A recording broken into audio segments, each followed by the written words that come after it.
যতই আমল করেন বাবা, নবীর প্রেম যদি অন্তরের মধ্যে না থাকে, এই আমল, এই রুকু, এই সিজদা, এই হজ, এই যাকাত, এই রোজা, এই দান, এই সদকা, কোন কিছুই আপনাকে আমাকে নাজাত দিতে পারবে না। এই জন্য বাবা সর্বোপরি একটা কথা বলি, দুনিয়াতে আসছি, দুনিয়াতে আমরাও থাকবো না, দুনিয়াও থাকবে নাকি?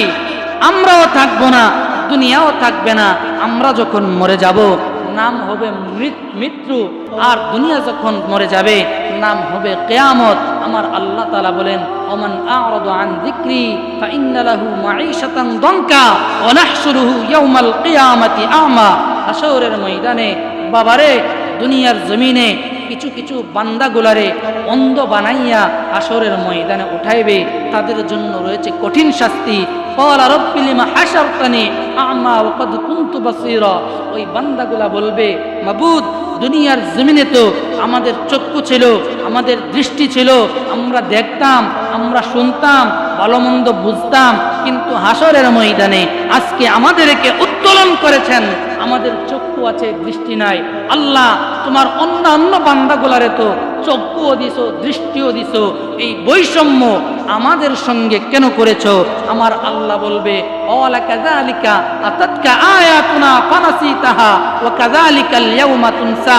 ও বান্দা, শুনো শুনো, তোমাদেরকে দুনিয়ার জমিনে আমি আল্লাহ চক্ষু দিয়েছিলাম, আমি আল্লাহ কর্ণ দিয়েছিলাম, আমি আল্লাহ মস্তিষ্ক দিয়েছিলাম, আমি আল্লাহ জ্ঞান দান করেছিলাম, আমি আল্লাহ আকল দিয়েছিলাম, কিন্তু বান্দা আজকে হাশরের ময়দানে যেমন তোমাদেরকে দৃষ্টিহীন বানায়া উঠাইছি, তদ্রূপ ওই দুনিয়ার জমিনে তোমাদের দৃষ্টি থাকা সত্ত্বেও তোমরা দৃষ্টিহীন ছিলা, তোমরা আকল থাকা সত্ত্বেও তোমরা আকলহীন ছিলা।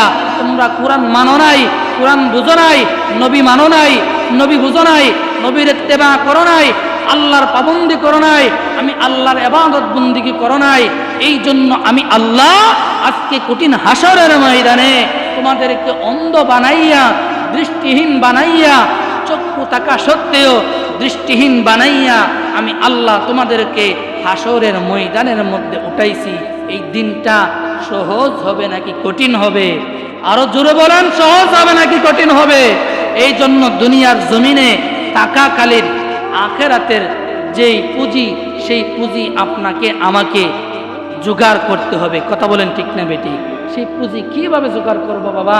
মরণ আসার আগে আগে নামাজি হতে হবে, মরণ আসার আগে আগে ইমানদার হতে হবে, মরণ আসার আগে আগে তাকওয়াবান হতে হবে, মরণ আসার আগে আগে একে অপরের গীবত গাওয়া বন্ধ করতে হবে, মরণ আসার আগে আগে সুদ ঘুষ বন্ধ করতে হবে, মরণ আসার আগে আগে আপনাকে আমাকে পরিপূর্ণ মুমিন মুত্তাকি হয়ে দুনিয়া থেকে বিদায় হতে হবে।